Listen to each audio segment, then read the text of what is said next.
What's up, everybody? Welcome to Funeral Nation episode 147. I'm Ryan Thogmartin. That guy is Jeff, the Funeral Commander Harbeson, who is, Jeff, you've been in back-to-back seminars over the last couple days and weeks. Yes, it has been. It's been really busy, kind of crazy. And you've been doing the same thing from presentations for education and training. And I think that would be a good subject for us to talk about today. Absolutely. Well, before we get there, part of the training and seminar that I do involves financials and also getting paid for your funeral. Funeral isn't over until you get paid. And the only way I see to do it is with C&J Financial. So let's talk about Jamie and his crew for just a second. What payment method do you prefer families use for your goods and services? Most funeral homes and cemeteries prefer cash check or credit card over life insurance as the preferred method of payment. However, families who use life insurance are able to purchase the funeral service of their choice and spend 31% more on your goods and services. By encouraging more families to pay with insurance, you can create a better experience for the family and become more profitable without increasing your call volume. The reason most firms prefer cash check or credit card over life insurance is that insurance companies are a hassle to deal with, and payment can often take weeks or months to receive. With C&J Financial, you can receive funding within 24 hours of verification of benefit, thereby eliminating the hassle, headache, and cash flow delay in processing insurance death claims.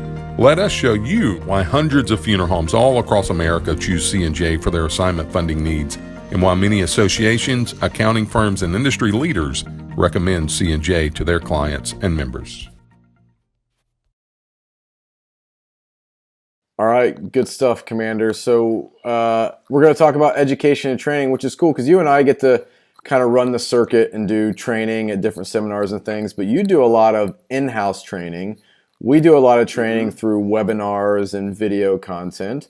And then I got contacted this morning by a funeral home that's part of a kind of a study group of other funeral directors, and there's education that way. So last week I got to spend a couple days with the Messenger sales team, so Messenger Stationery, with their sales meeting and training down in Orlando, which was awesome. Got to present some social media content to them, and it's really cool to see how on the vendor side, every salesperson is trying to elevate their own social media game as well as just their sheer understanding of social media so they can have something valuable outside of what they do day to day to talk with funeral homes about and get their funeral home customers engaged in online, because it's such a huge part of business and the way business is done today. But give me an idea of what the Foresight companies are doing with some of your in-house, I call them micro seminar trainings, but this is more of a crash course, hands-on, not, some leisure time with a wine tour. Like, this is actual training. It's actually hard work. Our main focus, or what we had this week, I just finished off on, is boot camp, funeral financial boot camp. This is significantly different from what anyone else does in the industry because there's homework.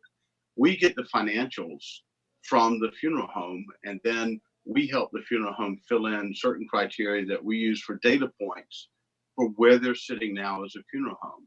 When they come in, we explain to them all the data points, the information they need to understand about their overheads and expenditures and taxes and how to write a budget.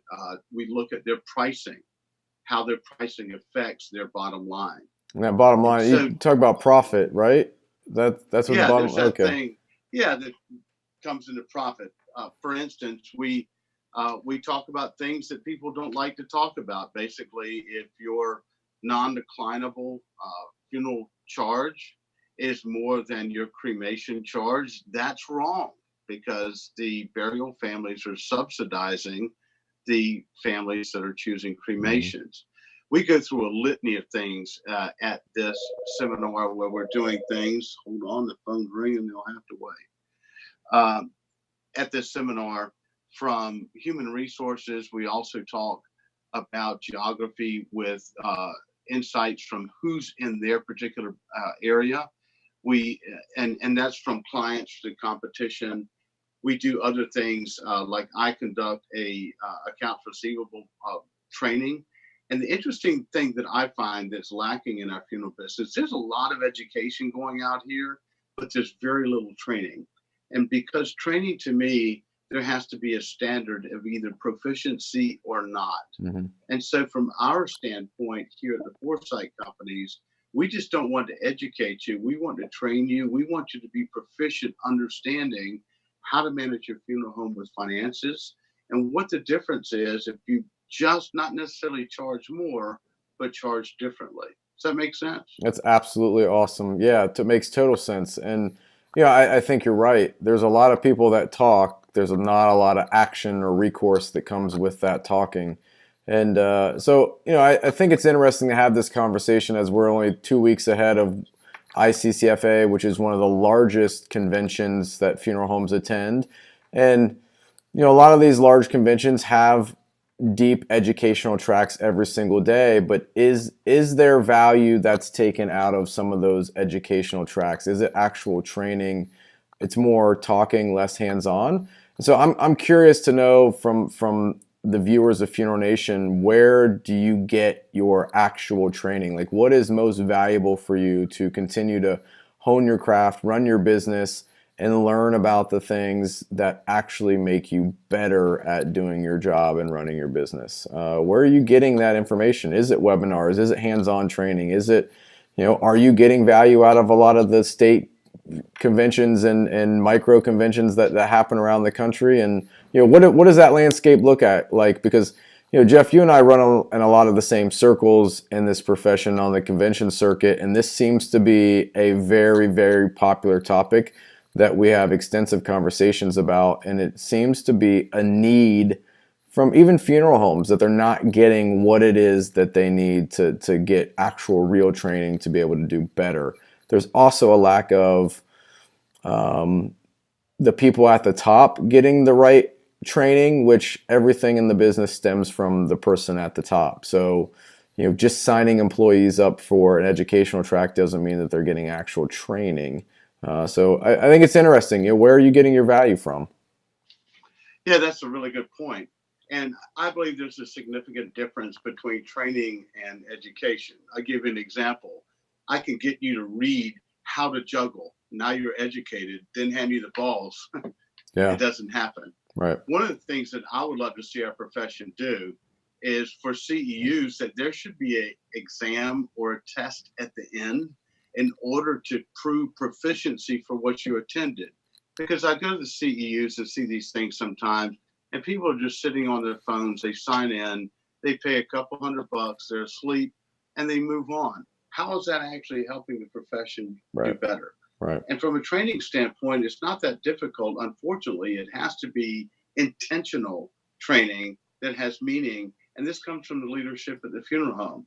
You could take 15 or 30 minutes a day, not necessarily a day, in a day, twice a week, and train on the proficiency of something, from arrangements to answering phones to something in the embalming room. Hey, you know what? How about driving? How to load a hearse? I just find it interesting that the funeral profession trains none. Even pro baseball players take batting practice before every game. When was the last time at a funeral home that the owners trained through the proper way to do a funeral? When was the last time an owner sat in on arrangements, listening to what the proficiency and what their workers are doing? Then you'll know the need for training. Very, very, very, very, very true. So great analogy. Like, this is a conversation I think we could go on and on with. And so let's try to keep it going in the comments of this. And, maybe this is a push Funeral Nation makes to, I love what you said about the questions or the quiz that comes after CEUs, because, man, I've been a part of some 3-hour CEUs where there's people there that are only there to get hours, and they're on their phones, or they're asleep, or they're just lost in la la land out the window. So you're exactly correct. But as long as they get that slip when they walk out the door, then it was like they learned it all. So tell me how that betters the industry. It doesn't. It doesn't at all. You're exactly It right. just doesn't. So talking about bettering the industry, our friend Welton Hong at Ring Ring Marketing has bettered the industry unequivocally, and he made the phones ring, thus the ring ring. So let's run his promotion. We're Ring Ring Marketing. We help funeral homes generate at least 10 more at-need calls per month. Our techniques help you dominate local search rankings and become the top choice for services in your area. We also proudly offer a 100% money-back guarantee. For a free copy of our book, visit www.funeralhomeprofits.com.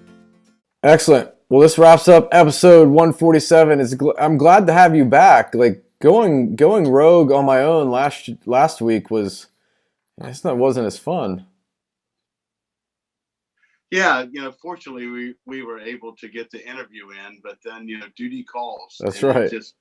When it gets crazy, it gets crazy. So, but the thing is, we don't miss is always relevant content that we're providing. So I'm excited. In fact, I have a new client in Texas who watches this show religiously and said he's learned so much, and now he's ready to sell his funeral home. And gave me a call on Wednesday saying, I watched it. I believe in what you guys are doing for the profession. I get it. Help me. So you and Fantastic. I both are available to anybody that we could talk with them. And, this is a lonely profession. I'll say this, because most funeral home owners can't call the other funeral home owners saying, gosh, we're just knocking it out. We're killing it. Conversely, they can't call up and say, oh, my gosh, we're really struggling. So That's right. It's nice to have friends in the business that you can just call and talk and have those conversations with. You got it. I love it, man. All right. Well, get back to your seminar and your hands-on actual training. Until next time, have a great effing week. Out here.